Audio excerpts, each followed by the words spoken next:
Pecados cometidos por ignorancia. Finalmente, si una persona pecare o hiciere alguna de todas aquellas cosas que por mandamiento de Jehová no se han de hacer, aun sin hacerlo a sabiendas, es culpable y llevará su pecado. Traerá pues al sacerdote para expiación, según tú lo estimes, un carnero sin defecto de los rebaños, y el sacerdote le hará expiación por el yerro que cometió por ignorancia, y será perdonado. Levítico 5, 17, 18. Nuestro texto supone que los seres humanos pueden hacer cosas prohibidas sin darse cuenta. Es más, no sólo lo supone, sino que lo da por sentado y establece una medida pertinente. La ley de Levítico contenía estatutos especiales para pecados cometidos por ignorancia, y una de sus secciones comienza con estas palabras: cuando alguna persona pecare por yerro, por ignorancia, en alguno de los mandamientos de Jehová. Si leen en algún rato disponible los capítulos 4 y 5 de Levítico, encontrarán que se asume, primero que nada, que un sacerdote puede pecar. La ley mosaica hace caso omiso de sacerdotes infalibles y de papas infalibles. Más bien era sabido y reconocido que los sacerdotes podían pecar, y que podían hacerlo también por ignorancia. Los labios del sacerdote han de guardar la sabiduría, pero como estaban rodeados de debilidades, aprendían a tener compasión del ignorante, ya que les quedaba claro que ellos mismos no eran perfectos en entendimiento. En el capítulo 4 se prescribe un sacrificio por si el sacerdote ungido pecare según el pecado del pueblo. El que ocupaba el cargo de mayor responsabilidad, quien debería estar más enterado de las cosas de Dios, podía errar a pesar de todo debido a algún malentendido, a algún olvido o a la ignorancia. Los sacerdotes eran maestros, pero también necesitaban aprender. Como dice Trapp, los pecados de los maestros son maestros de los pecados, y por eso no eran ignorados, sino que debían ser expiados por medio de los sacrificios por la culpa. Más adelante en el mismo capítulo se admite que un jefe podía pecar. Un jefe debía conocer a fondo la ley que tenía que administrar, pero aun con todo pudiera no haber conocido todos los puntos, por lo que podía errar. Por eso está escrito: cuando pecare un jefe e hiciere por yerro algo contra alguno de todos los mandamientos de Jehová su Dios, sobre cosas que no se han de hacer, y pecare, luego que conociere su pecado que cometió, presentará por su ofrenda un macho cabrío sin defecto. No existía ninguna ficción entre los judíos respecto a que el rey no podía hacer nada malo, pues sin importar cuán excelentes fueran sus intenciones, podría estar desinformado respecto a la ley divina y caer en el error. Los errores de los líderes son muy fecundos en la reproducción del mal, y por tanto ellos tenían que arrepentirse y ofrecer un sacrificio expiatorio para que fueran quitados. Se consideraba también que era muy probable que, de acuerdo a la ley, cualquiera podía caer en pecados de ignorancia, pues en el capítulo 4 y versículo 27 leemos: si alguna persona del pueblo pecare por yerro, haciendo algo contra alguno de los mandamientos de Jehová. El pecado, aun de la persona menos relevante, no debía ser tolerado ni ignorado como una mera trivialidad, aun cuando esa persona pudiera argumentar ignorancia de la ley. No debía decirse: oh, se trata de una persona muy insignificante, Lo hizo por error y por tanto no hay necesidad de darle ninguna importancia al hecho, sino que, por el contrario, también debía traer su sacrificio por la culpa para que el sacerdote hiciera expiación por ella. La ignorancia era lo bastante común entre la gente del pueblo y con todo no constituía una licencia para ellos ni los exoneraba de culpa. Pero, queridos amigos, no necesitamos recurrir a estas referencias de la Escritura, pues estamos muy convencidos, tanto por nuestra propia observación como por el veredicto de nuestra propia experiencia, que los pecados cometidos por ignorancia son posibles, pues nosotros mismos hemos pecado a menudo de esa manera y hemos tenido que lamentarlo profundamente cuando nos hemos convencido de ello. Ya no haríamos de nuevo muchas cosas que nos permitíamos hacer, pues vemos un mal, aunque antes las hubiéramos juzgado lo suficientemente buenas. Una conciencia iluminada lamenta los pecados cometidos por ignorancia, cosa que nunca haría si fuesen errores inocentes. La palabra traducida como ignorancia podría ser traducida también como inadvertencia. La inadvertencia es un tipo de ignorancia actuada. El hombre frecuentemente hace el mal debido a la irreflexión, por no considerar la importancia de su acción o por no pensar en absoluto. Anda dando traspiés descuidada y apresuradamente en la opción que se le presenta primero y yerra por no verificar que hubiere sido recta. Cada día se cometen muchos pecados de este tipo.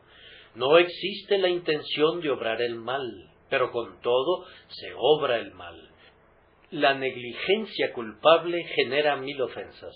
La irreflexión y la insensibilidad engendran el mal. Los pecados de inadvertencia, por tanto, son indudablemente abundantes entre nosotros, y en estos días de ajetreo, de irreflexión, días de viajes en trenes, son propensos a aumentar. No nos damos el tiempo suficiente para examinar nuestras acciones. No guardamos con diligencia nuestros pasos. La vida debería ser una cuidadosa obra de arte en la que cada una de sus líneas y de sus matices debería ser fruto del estudio y del pensamiento, como las pinturas del gran maestro que solía decir: «Yo pinto para la eternidad». Pero, ¡ay!, la vida es emborronada a menudo como esas apresuradas producciones del paisajista en las que sólo el efecto del momento es considerado y el lienzo se convierte en un mero manchón de colores pintados a toda prisa. Parecemos decididos a hacer mucho en vez de hacerlo bien. Queremos cubrir espacio en vez de querer alcanzar la perfección. Eso no es sabio. Oh, que cada pensamiento fuera conformado a la voluntad de Dios. Ahora bien, viendo que hay pecados que son cometidos por ignorancia y pecados que son cometidos inadvertidamente, ¿qué pasa con respecto a ellos? ¿Conllevan alguna culpa real? En nuestro texto tenemos la mente y el juicio del Señor, no los de la Iglesia o de algún teólogo eminente, sino los del propio Señor, y por tanto, permítanme leerlos una vez más para ustedes. Si una persona pecare, o hiciere alguna de todas aquellas cosas que por mandamiento de Jehová no se han de hacer, aun sin hacerlo a sabiendas, es culpable y llevará su pecado. Los pecados cometidos por ignorancia, entonces, son pecados reales que necesitan expiación porque nos involucran en la culpa. Con todo, debemos entender claramente que difieren grandemente en su grado de culpa de los pecados conocidos e intencionales. Nuestro Señor nos enseña eso en los Evangelios y nuestra propia conciencia nos dice que así debe ser. El Salvador lo expresa así: aquel siervo que, conociendo la voluntad de su Señor, no se preparó, ni hizo conforme a su voluntad, recibirá muchos azotes. Mas el que sin conocerla hizo cosas dignas de azotes, será azotado poco. El que no conocía la voluntad de su Señor fue menos castigado que el ofensor intencional, pero aún así fue castigado y recibió unos azotes, y unos cuantos azotes son muchos más de lo que ustedes y yo pudiéramos desear recibir. Los mínimos azotes provenientes de la mano de la justicia bastarán para afligirnos gravemente. Un golpe ha bastado para que hombres buenos se revuelquen en el polvo y giman de aflicción. Los pecados cometidos por ignorancia son castigados, pues el profeta dice: mi pueblo fue llevado cautivo porque no tuvo conocimiento. Y también Oseas dice: mi pueblo fue destruido porque le faltó conocimiento. Pablo también se expresa así: cuando se manifieste el Señor Jesús desde el cielo con los ángeles de su poder, en llama de fuego, para dar retribución a los que no conocieron a Dios. Estos deben ser castigados, parece, aunque en la amenaza se mencione su pecaminosa ignorancia. Sí, y según mi texto, en la ignorancia misma hay pecado, pues el versículo 18 declara: el sacerdote le hará expiación por el yerro que cometió por ignorancia. La ignorancia de la ley entre quienes moran en el campamento de Israel es esencialmente pecaminosa. El israelita no se podía permitir ser ignorante. La ley era clara y estaba a su alcance. Si descuidaba el estudio del estatuto y lo quebrantaba, no podía ser excusado por su negligencia, en vista de que su negligencia era, en sí misma, un acto de omisión censurable. La deliberada ignorancia de la voluntad del Señor es pecado en sí misma, y el pecado que origina es grave a los ojos del Señor nuestro Dios. Bendito sea Dios, porque la solemne declaración del texto concerniente a la culpa de los pecados cometidos por ignorancia no necesita conducirnos a la desesperación, pues permitió un sacrificio para expiarla. Al descubrir su error, el ofensor podía traer su ofrenda y pagar el dinero de la transgresión por cualquier daño que hubiere causado por su acción. Y fue dada una promesa en conexión con el sacrificio expiatorio que sin duda era realizado con frecuencia por el individuo de contrito corazón, y será perdonado. Esta mañana no nos toca intentar buscar una excusa, sino buscar el perdón. Que el Espíritu Santo de Dios obre en nosotros una confesión sincera de ese pecado que no fue cometido a sabiendas, y mientras lo confesamos, que el Divino Espíritu aplique la sangre preciosa para que podamos experimentar un dulce sentimiento de perdón. Que el Señor nos conduzca a regocijarnos en la verdad de que la sangre de Jesucristo, su Hijo, nos limpia de todo pecado. La enseñanza de mi texto hace tres cosas sobre las que voy a hablar. Primero, por ella, el mandamiento es honrado. En segundo lugar, por ella, la conciencia es iluminada. En tercer lugar, por ella, el sacrificio es encarecido. Por la declaración divina de que los pecados de ignorancia son pecados reales, el mandamiento de Dios es honrado. No necesito multiplicar las palabras para demostrar que así es. Por esta solemne sentencia la ley es elevada a un lugar de pasmosa dignidad.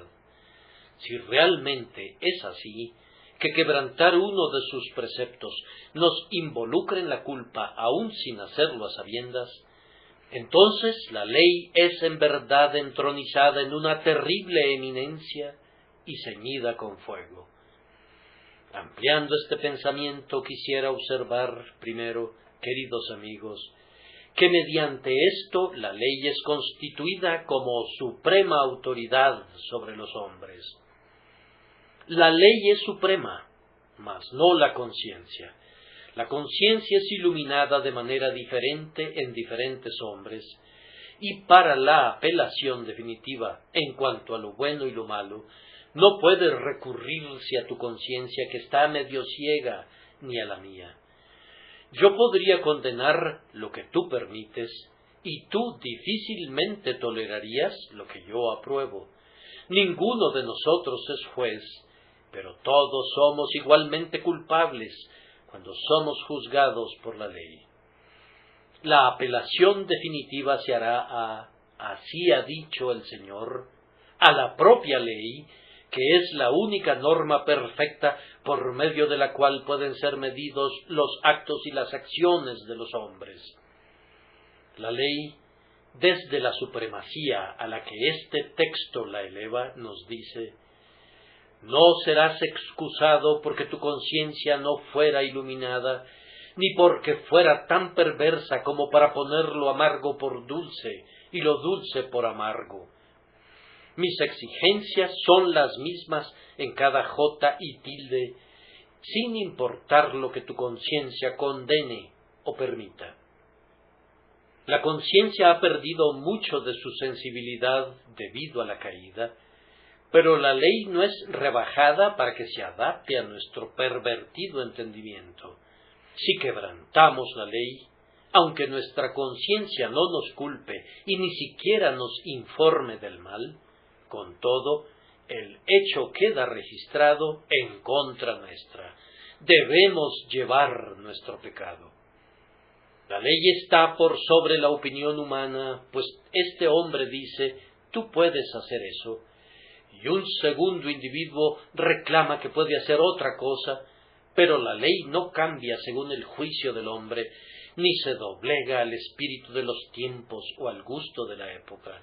Es el juez supremo, y para su decisión infalible no hay apelación.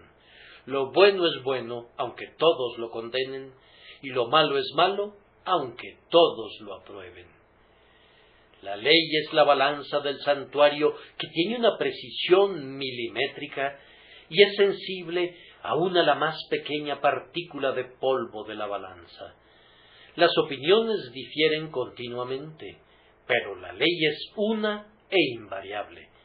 De acuerdo a la sensibilidad moral del hombre, será su estimación del acto que realiza, pero ¿quisieras tener una ley que varíe de acuerdo al voluble juicio del hombre? Si tú deseas tal cosa, la infinita sabiduría de Dios lo prohíbe. La ley es una cantidad fija, una norma establecida, y si nos quedamos cortos en cuanto a ella, aunque no lo sepamos, somos culpables y debemos llevar nuestro pecado a menos que se realice una expiación.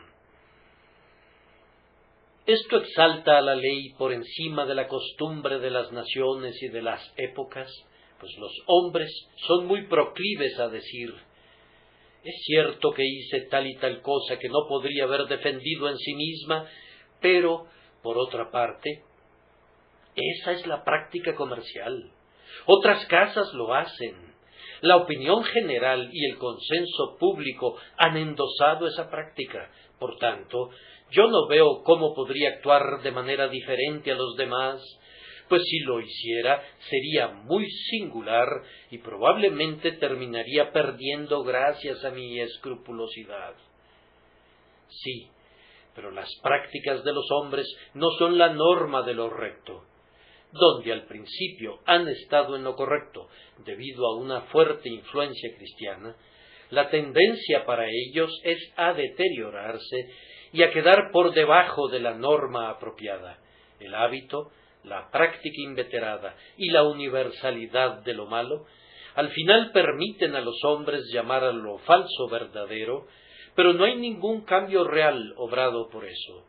Lo malo acostumbrado sigue siendo algo malo, y la mentira universal sigue siendo una falsedad. La ley de Dios no ha sido modificada. Nuestro Señor Jesús dijo: más fácil es que pasen el cielo y la tierra que se frustre una tilde de la ley. La ley divina invalida a la costumbre, a la tradición y a la opinión. Su efecto sobre la norma eterna es el mismo que tiene la caída de una hoja sobre las estrellas del cielo. Si alguna persona hiciere alguna de todas aquellas cosas que por mandamiento de Jehová no se han de hacer, aun sin hacerlo a sabiendas, es culpable. Ninguna costumbre en el mundo puede convertir a lo malo en bueno, y si todos los millones que han vivido desde Adán hasta la fecha hubieran hecho algo malo y hubieran declarado que era bueno, eso no hubiera generado ninguna diferencia moral en el acto malo. Por mucho que un vicio sea blanqueado con cal, nunca puede ser convertido en una virtud. El mandamiento de Dios permanece firme para siempre, y quien lo quebranta tiene que recibir su castigo. Pueden ver entonces que por la declaración de mi texto, la ley es entronizada en el lugar de reverencia. Noten, además, que si un pecado de ignorancia nos hace culpables, ¿qué no hará un pecado deliberado? ¿No perciben de inmediato cómo la ley es exaltada por esto? Pues si una transgresión inadvertida cubre el alma de un pecado que no puede ser quitado sin un sacrificio, entonces, ¿qué diremos de aquellos que a sabiendas y advertidos, con maliciosa premeditación, quebrantan los mandamientos de Dios? ¿Qué diremos de aquellos que una y otra vez, siendo censurados a menudo, endurecen su cerviz y continúan en sus iniquidades? Seguramente su pecado es sumamente grave. Si me vuelvo un transgresor al quebrantar una ley que ignoraba, ¿cómo seré llamado si, a sabiendas, presuntuosamente alzo mi mano para desafiar al legislador y violar sus estatutos?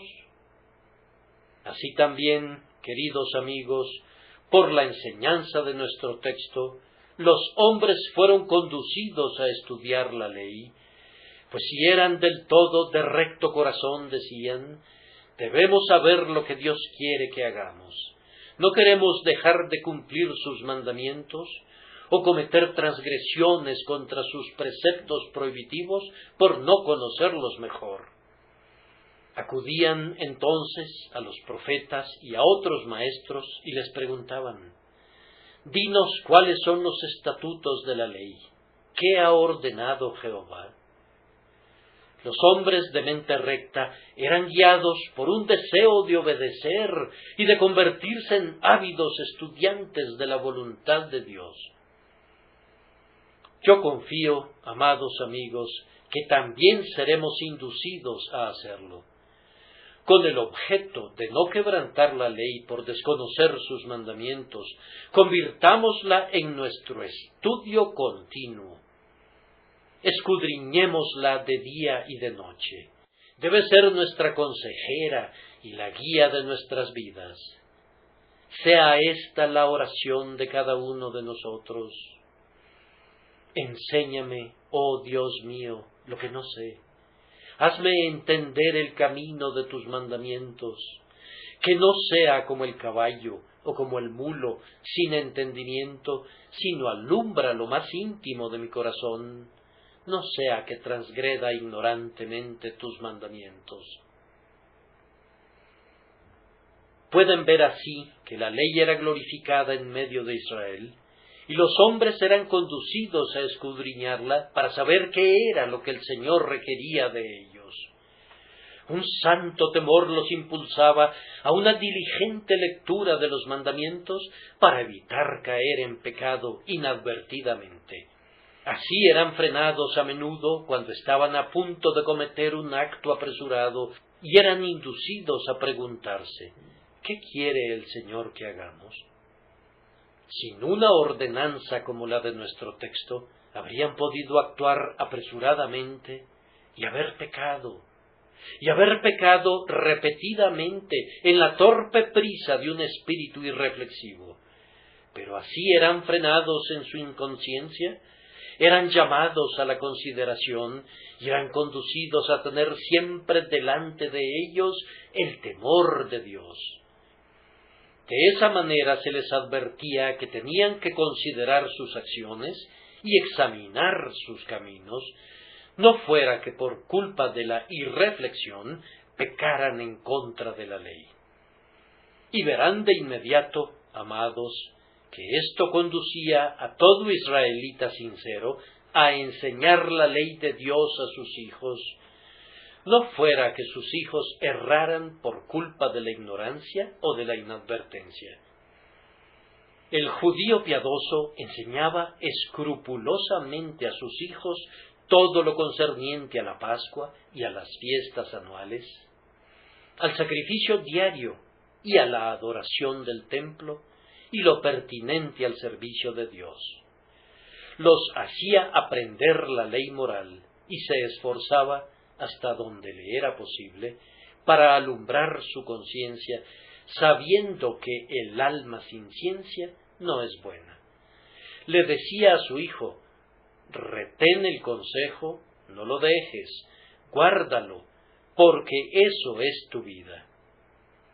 Sin conocimiento, el hombre cae en muchas trampas y lazos que la luz verdadera le habría permitido evitar. Los hombres buenos, por tanto, dedicaban mucho tiempo a instruir a sus familias.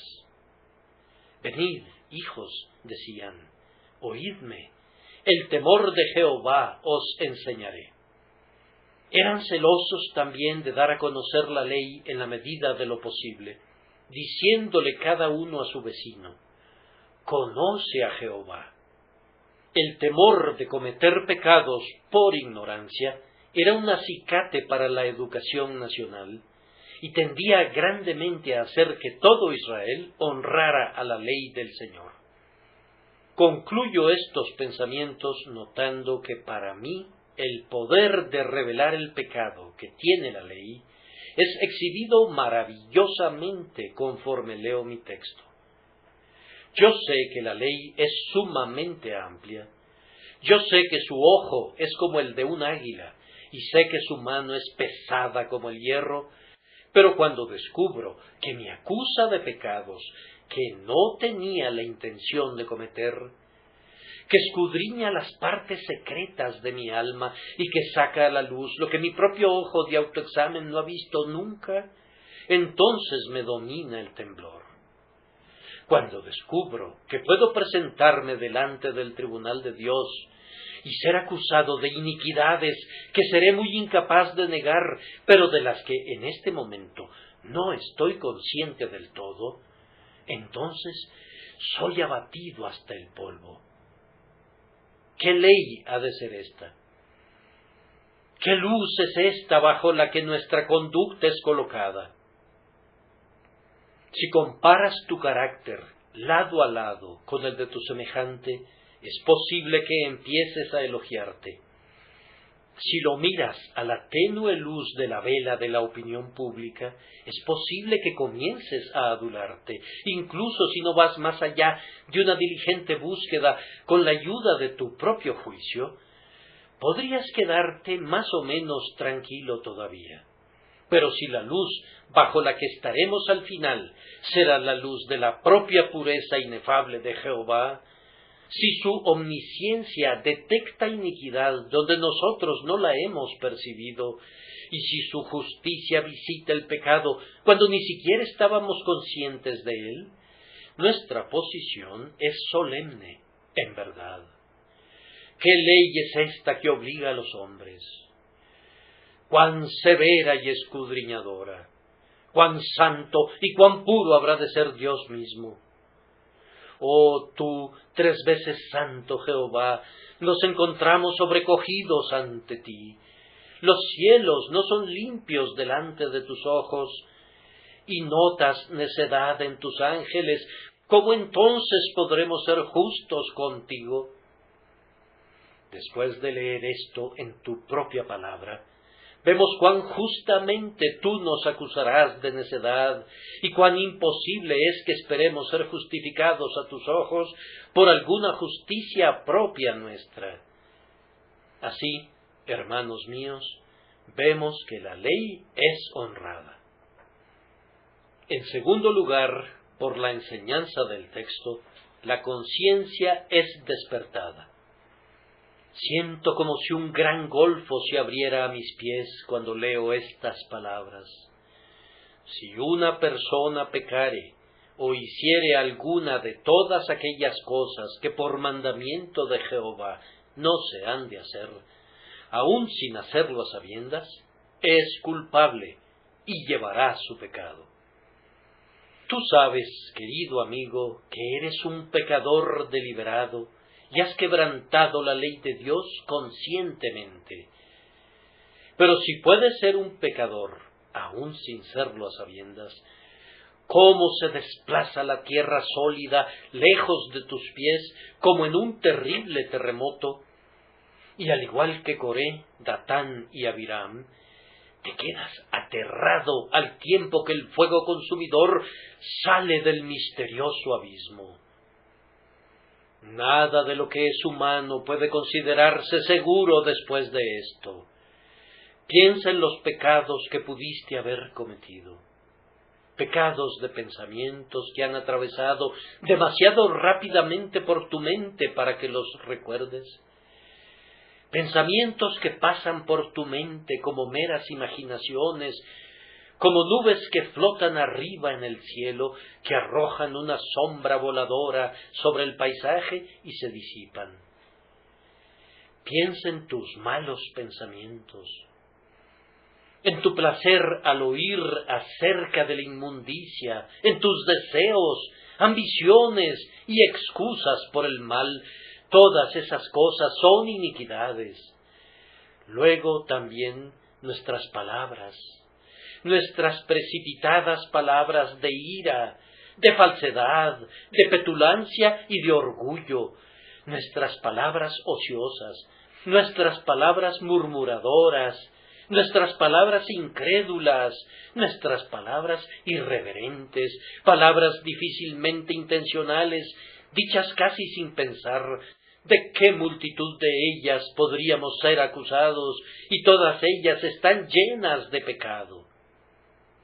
Y acciones de las que nos hemos excusado por completo porque nunca las hemos visto a la luz de Dios, sino que nos hemos contentado con mirarlas bajo el débil rayo de la costumbre.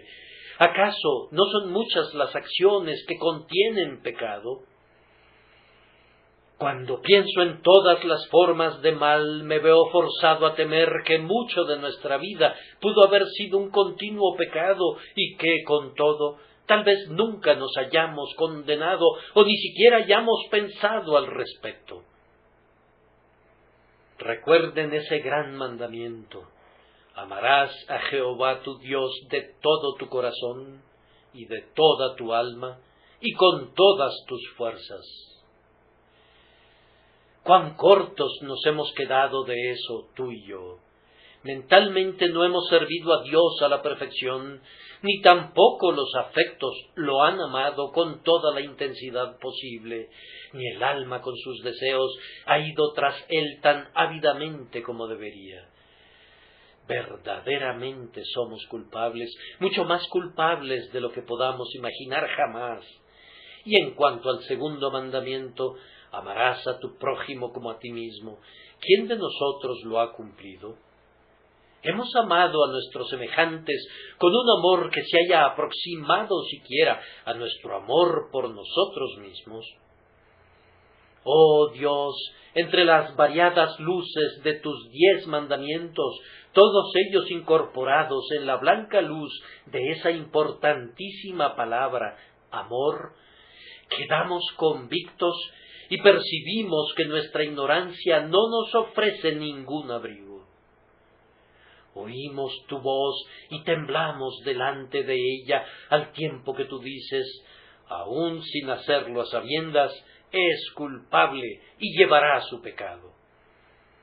Nuestra ignorancia, queridos amigos, es evidentemente muy grande. Yo no supongo que el cristiano más instruido aquí reclame poseer mucha sabiduría. La regla usual es que, entre más sepamos, más conscientes estaremos de la pequeñez de nuestro conocimiento. Nuestra ignorancia, por tanto, puedo dar por hecho que integralmente ha sido muy grande. Entonces, ¿qué amplitud ha habido debajo del manto de esa niebla de ignorancia para que el pecado se oculte y se multiplique? Así como los conejos pululan en los huecos de la roca, los murciélagos en las oscuras cuevas de la tierra y los peces en los profundos abismos del mar, así nuestros pecados pululan en las partes escondidas de nuestra naturaleza. ¿Quién podrá entender sus propios errores? Líbrame de los que me son ocultos. La ignorancia de muchísimas personas es deliberada en gran medida. Muchos no leen la Biblia del todo, o muy raramente, y luego lo hacen sin desear entender su significado.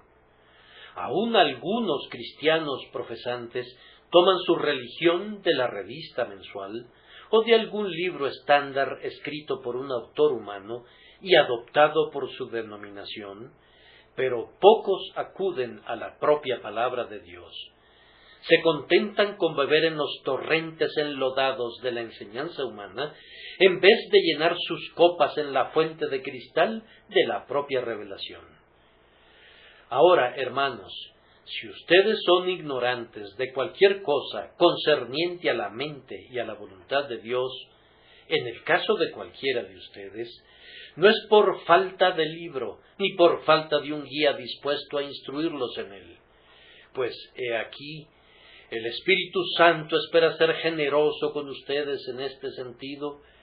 Si alguno de vosotros tiene falta de sabiduría, pídala a Dios, el cual da a todos abundantemente y sin reproche, y le será dada. Si no lo sabemos, podemos saberlo. Nuestra ignorancia ha sido deliberada si permanecemos siendo ignorantes del Evangelio en este privilegiado país, donde hay reconocidamente tal masa de ignorancia voluntaria. ¿Quién de nosotros podría imaginar cuántas miríadas de malignas formas de pecado pululan en la lúgubre oscuridad? El príncipe de las tinieblas celebra su corte en la negrura de esa ignorancia que nosotros mismos hemos creado deliberadamente al rehusar venir a la luz. El enemigo siembra la semilla del mal por la noche. En medio de la egipciaca oscuridad, el grano maldito crece hasta alcanzar una terrible madurez y producir 100 por 1. Irrumpe, oh luz eterna, irrumpe sobre la opacidad de nuestra ignorancia, no sea que se dense hasta llegar a la eterna medianoche del infierno. Ahora, sería vano que alguien pensara, como me temo que algunos lo harán, que Dios es duro al tratar así con nosotros. Si dices eso, oh hombre, te pido que recuerdes la respuesta de Dios. Cristo pone tu rebelde pronunciamiento en la boca del infiel que oculta su talento. Dijo, tuve miedo de ti, por cuanto eres hombre severo, que tomas lo que no pusiste y ciegas lo que no sembraste. ¿Qué respondió su Señor? En lugar de excusarse, que está muy por debajo de la dignidad del grandioso Dios, aceptó la propia confesión del hombre y le dijo, ¿sabías que yo era un hombre severo, que tomo lo que no puse y que ciego lo que no sembré? ¿Por qué, pues, no pusiste mi dinero en el banco para que al volver yo lo hubiera recibido con los intereses? Si sabes que Dios es duro, o dices que lo crees, entonces recuerda cuán denodado deberías ser para alcanzar su norma, pues, prescindiendo de cómo la llames, es la norma. Considérala severa si quieres, pero es obligatoria para ti, a pesar de todo, y por ella habrás de ser juzgado al final, de tal manera que no hay escape para ninguno de nosotros por inculpar a nuestro Hacedor. Es mucho más sabio someterse y ansiar la misericordia. Para que nuestra doctrina parezca menos extraña, recordemos que de acuerdo a la analogía de la naturaleza, cuando las leyes de Dios son quebrantadas, la ignorancia de esas leyes no previene el castigo que recae sobre los ofensores. La ley natural es un tipo instructivo de la ley moral y espiritual, y de ella podemos recoger mucha enseñanza. Tenemos, por ejemplo, la ley de la gravitación, por la cual los objetos son atraídos entre sí. Es inevitable que los objetos pesados caigan a la tierra. Un hombre piensa que puede volar, se pone alas y sube a una torre. Está plenamente persuadido de que está a punto de remontarse como un pájaro. Los espectadores son invitados a contemplar esa maravilla que despierta grandes expectativas.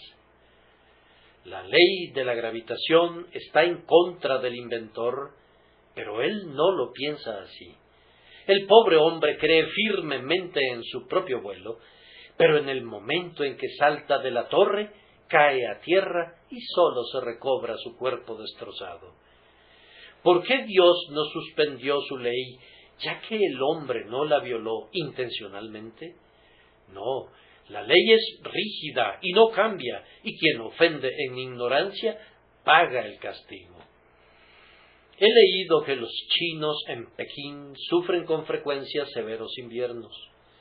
Tienen carbón en el subsuelo, pero rehúsan extraerlo por temor a desestabilizar el equilibrio de la Tierra y a provocar que el celeste imperio, que está ahora en la parte superior del universo, se invierta y quede en la parte inferior. Los chinos están plenamente conscientes de esta creencia, pero ¿se altera el clima para adaptarse a su filosofía? ¿Los calienta Dios sin carbón en invierno? De ninguna manera. Si rechazan los instrumentos para calentarse, tienen que sentir frío. Su ignorancia no eleva la temperatura ni siquiera medio grado.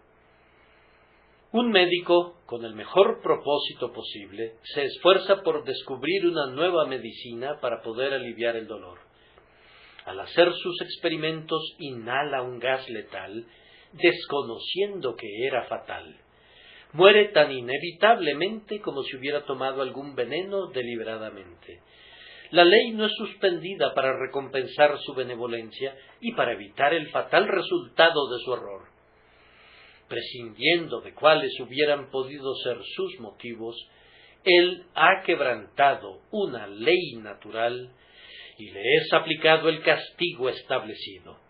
Ciertamente, tal como sucede en el mundo natural, descubrirán que pasa lo mismo en el mundo espiritual. Pero hurguemos un poco en la pregunta a manera de argumento. Es por necesidad que debe ser de acuerdo a esta declaración. No es posible que la ignorancia sea una justificación para el pecado, pues, si lo fuera, el resultado sería que entre más ignorante sea el hombre, más inocente sería. Entonces, seguramente sería cierto que la ignorancia es una bienaventuranza, pues la perfecta ignorancia no tendría ninguna responsabilidad y estaría libre de todo pecado. Todo lo que ustedes y yo tendríamos que hacer para estar perfectamente libres de toda acusación sería no saber nada, quemar la Biblia, rehusar oír el Evangelio y salir huyendo de la civilización sería el camino más cercano para alcanzar la libertad de toda culpa. ¿No ves que si las cosas fueran así, el conocimiento podría ser considerado como una maldición? Y que la luz que Cristo trajo al mundo sería la más solemne aflicción del hombre si brillara sobre él. Yo protesto que en mi estado no regenerado, si hubiera estado seguro de que la ignorancia me habría librado de responsabilidad, habría cerrado toda avenida del conocimiento y habría trabajado arduamente para permanecer en la oscuridad. Pero no puede admitirse una tal suposición. Es inconsistente con los principios básicos del sentido común. Si, además, la culpa de una acción dependiera enteramente del conocimiento del hombre, no tendríamos en absoluto ninguna norma fija mediante la cual juzgar lo bueno y lo malo. Sería una variable de acuerdo a la iluminación de cada individuo y no habría ninguna corte de apelación definitiva e infalible. Supongan que el Código de Leyes de nuestro país fuera construido sobre el principio de que sólo en proporción a que el hombre conozca la ley será culpable de quebrantarla. Entonces, un gran número de personas argumentaría verazmente ignorancia y una mayor cantidad se esforzaría por hacerlo, y un método tan sencillo y tan fácil para obtener la absolución se volvería muy popular de inmediato. El arte de olvidar sería estudiado diligentemente y la ignorancia se convertiría en una herencia envidiable. Habría caballeros que serían presentados por estar borrachos y alterar el orden, habiendo ya pagado la multa una veintena de veces, que todavía dirían que no sabían que podrían ser castigados de nuevo, puesto que ya habían pagado la multa con mucha frecuencia.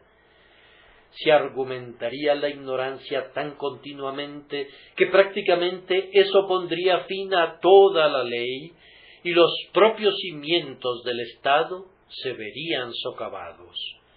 Eso no podría ser tolerado. Es absurdo a primera vista. Además, la ignorancia de la ley de Dios es en sí misma un quebrantamiento de la ley, puesto que se nos ordena conocerla y recordarla. Así habló el Señor por medio de su siervo Moisés. Pondréis estas mis palabras en vuestro corazón y en vuestra alma, y las ataréis como señal en vuestra mano, y serán por frontales en vuestros ojos. Y las enseñaréis a vuestros hijos, hablando de ellas cuando te sientes en tu casa, cuando andes por el camino, cuando te acuestes y cuando te levantes, y las escribirás en los postes de tu casa y en tus puertas. El conocimiento de la ley era un deber y la ignorancia un crimen. ¿Puede ser posible entonces que un pecado sea una excusa para otro? Rehusar escudriñar la palabra de Dios es un pecado del hombre. ¿Pudiera ser que porque comete este pecado vaya a ser excusado por las faltas a las que su deliberada ignorancia lo condujera? Eso es imposible. Si los pecados de ignorancia no fueran pecados, entonces la intercesión de Cristo sería por completo una superfluidad.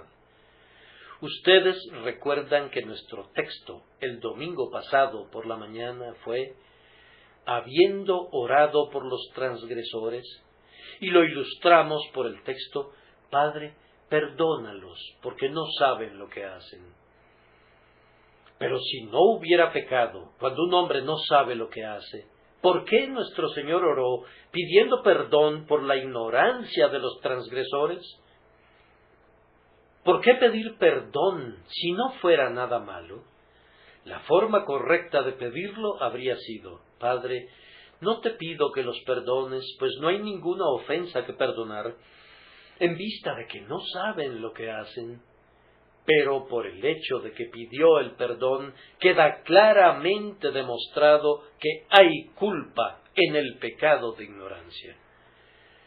La obra del Espíritu Santo sería también una obra mala, en lugar de una obra buena, para los corazones de los hombres, si la ignorancia fuera una excusa para el pecado, pues Él ha venido para convencer al mundo de pecado. Pero si por no estar convencidos de pecado son inocentes de Él, ¿por qué convencerlos de pecado? ¿De qué sirve revivir una conciencia e iluminarla y hacerla sangrar por una transgresión, si no fuera una transgresión, bajo el supuesto de que la conciencia nunca fue hecha consciente de ella? ¿Quién es aquel que ha de blasfemar de tal manera contra el Espíritu Santo como para decir que su obra es innecesaria e incluso ociosa? Por tanto, los pecados de ignorancia tienen que ser pecaminosos. Consideren una consecuencia más derivada de la doctrina contraria. Entre más perverso sea un hombre, más endurecido se vuelve y es más ignorante respecto a la belleza de la santidad. Todo el mundo sabe eso. Un pecado que turba a un niño cuando está en casa con su piadoso padre, no lo turbará cuando llegue a tener 50 años de edad, si se ha entregado a una vida de vicio. El hombre desciende de un pecado a otro, y conforme desciende, sus ojos mentales y morales se debilitan, y va dejando de percibir la pecaminosidad del pecado. Si un hombre que ha alcanzado la propia cima de la infamia puede cometer cualquier atrocidad sin la menor idea de que es algo malo, si puede engañar y mentir y jurar y no sé qué otras cosas más, y con todo considerar que todo eso no es nada y que basta con limpiar su boca, si ese hombre es culpable de menor pecado por la muerte creciente de su conciencia y el limitado grado de su conocimiento espiritual, entonces verdaderamente las cosas están trastornadas. Pero no es así. La prueba de la culpa de una acción no es la conciencia del hombre, ni es su percepción del mal, ni es su conocimiento, sino es la ley misma. Pues el pecado es una transgresión de la ley, ya sea que esa ley sea conocida o desconocida. El estatuto permanece inconmovible e inmutable, y el pecador, por ciego que sea, si cayere sobre él, será quebrantado. Además, yo estoy seguro de que muchos de los presentes hemos de haber sentido la verdad de esto en nuestros propios corazones. Ustedes que aman al Señor y odian la injusticia deben de haber llegado en sus vidas a un punto de mayor iluminación, donde han dicho: veo que una cierta acción es mala. La he estado haciendo durante años, pero Dios sabe que no la habría realizado si la hubiera considerado mala. Aún ahora veo que otras personas la están realizando y piensan que es buena, pero yo no puedo hacer más eso. Mi conciencia ha recibido por fin una nueva luz y tengo que hacer un cambio de inmediato. En tales circunstancias, ¿alguna vez se les ocurrió decir: lo que hice no está mal porque no sabía que fuera malo? Lejos de eso, ustedes se han dicho justamente: mi pecado en este asunto no es tan grande como si hubiera transgredido deliberadamente, con mis ojos abiertos, sabiendo que era pecado. Se han acusado de la falta y se han lamentado de ella. Al menos yo lo he hecho. Un hombre como John Newton, quien en sus años mozos había estado involucrado en el comercio de esclavos, pensando que era algo bueno, como la mayoría de los cristianos lo pensaba en aquellos días, no se excusaba en años posteriores, cuando su conciencia despertó a la iniquidad de la esclavitud. Piensan que el buen hombre habría dicho: yo estaba en lo correcto al hacer lo que hacía, porque todos los demás lo hacían, y yo no conocía nada mejor. Ah, no, era bueno o malo prescindiendo de que lo supiera o no, y cuando quedó iluminada su conciencia, se lo dijo, mi conciencia y tu conciencia podrían requerir ser iluminadas respecto a varios asuntos que ahora hacemos con bastante complacencia, sin ninguna noción de que estamos pecando. Pero la acción lleva su propio carácter de bueno o malo, prescindiendo de cuál pudiera ser nuestro juicio. ¿Acaso no muestra esto la total imposibilidad de salvación por obras? Si tú esperas ser salvado por guardar la ley, tienes que ser un hombre más atrevido que yo. Yo sé que no puedo guardar la ley de Dios, y la doctrina de mi texto lo hace imposible más allá de toda otra imposibilidad, porque la ley me acusa de hacer mal cuando no tengo la intención de hacerlo, y cuando no estoy consciente de ello. Oh, ustedes que esperan ser salvados por obras, ¿cómo pueden gozar jamás de la paz de un instante? Si piensan que su justicia los salvará, si es perfecta, ¿cómo pueden estar seguros jamás de que es perfecta? Pueden haber pecado ignorantemente, y eso lo arruinará todo. Piensen en esto y tiemblen. Yo les imploro que crean en nuestro testimonio cuando les aseguro que el camino al cielo a través de su justicia propia está bloqueado.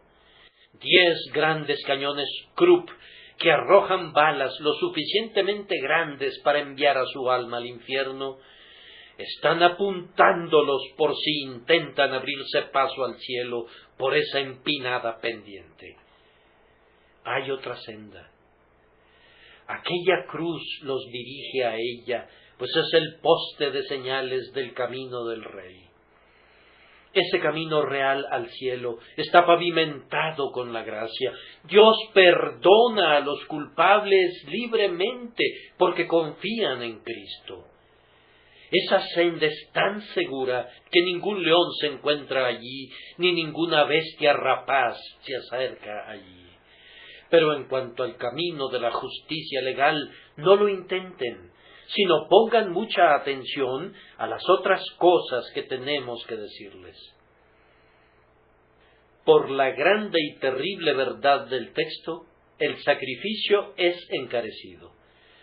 Según nuestro sentido de pecado, así ha de ser nuestra valoración del sacrificio. El método de Dios de liberar a quienes pecaron ignorantemente no era negando su pecado y pasándolo por alto, sino aceptando una expiación por él. El sacerdote le hará expiación por el yerro que cometió por ignorancia y será perdonado. El perdón debía llegar a través de la expiación. Cuán grandemente ustedes y yo necesitamos una expiación por nuestros pecados de ignorancia, en vista de que nuestra ignorancia es grande. Oh sangre de Cristo, cuánto te necesitamos. Oh divino sustituto, cuán grandemente requerimos de tu sangre limpiadora. Cuán misericordioso es de parte de Dios que esté dispuesto a aceptar una expiación. Pues si su ley hubiese dicho que no hay una expiación posible, habría sido justa. Pero la gracia infinita diseñó el plan por medio del cual, a través del sacrificio de otro, es posible el perdón para el pecador ignorante. Contemplen cuán generoso es Dios, pues Él mismo ha provisto este sacrificio. El hombre que había errado bajo la ley tenía que traer él mismo una ofrenda, pero la nuestra es presentada a nombre nuestro. Jesús, el Hijo de Dios, no fue perdonado por el grandioso Padre, sino que lo separó de su pecho y lo entregó para que se desangrara y muriera. El Dios encarnado es el grandioso portador del pecado de ignorancia, y hoy Él puede tener compasión del ignorante y de aquellos que se han descarriado, pues ha realizado una expiación por ellos. Bajo la ley, esta expiación debía ser un carnero sin defecto. Nuestro Señor no tenía pecado ni sombra de pecado. Él es la víctima inmaculada que exige la ley. todo lo que la justicia, en su más sombrío ánimo, pudiera requerir del hombre a modo de castigo, nuestro Señor Jesucristo lo ha ofrecido, pues en adición a su sacrificio por el pecado, Él ha presentado una recompensa por el daño, tal como estaba obligada a hacer la persona que había pecado por ignorancia. Él ha recompensado el honor de Dios y ha recompensado a todo hombre a quien hayamos lesionado. Hermano mío, ¿te ha lesionado alguien más? Bien, como Cristo se ha entregado a ti, se te ha dado una plena compensación, así como también le fue dada a Dios. Bendito sea su nombre, porque podemos confiar en este sacrificio. Cuán supremamente eficaz es, quita la iniquidad, la transgresión y el pecado. Mis queridos oyentes, ustedes están obligados a confesar sus pecados a Dios, pero si les fuera ofrecido el perdón a condición de que mencionen cada pecado que han cometido, ninguno de ustedes sería salvo jamás. No las conocemos, y si alguna vez las conociéramos, no podríamos recordar todas nuestras fallas y todas nuestras transgresiones. Pero la misericordia consiste en que aunque nosotros no las conozcamos, Él sí las conoce y puede borrarlas. Aunque no podamos llorar por ellas, con un claro conocimiento de ellas, porque son desconocidas para nosotros, Jesús se desangró por ellas con un claro conocimiento de todas ellas, y todas son quitadas por sus sufrimientos desconocidos, todas ellas son arrojadas a las profundidades, donde el ojo de un ángel no podría rastrearlas nunca. Por sus inmensas e inescrutables agonías, soportadas a favor nuestro, y por sus méritos, infinitos como su naturaleza divina, nuestro Redentor ha quitado esa densa oscuridad de iniquidad que éramos incapaces de captar. Oh pecador creyente, ¿no conoces la deuda que tu gloriosa fianza ha asumido y ha pagado por ti? Bendiciones en su nombre, confíen en él y prosigan su camino con regocijo. Amén.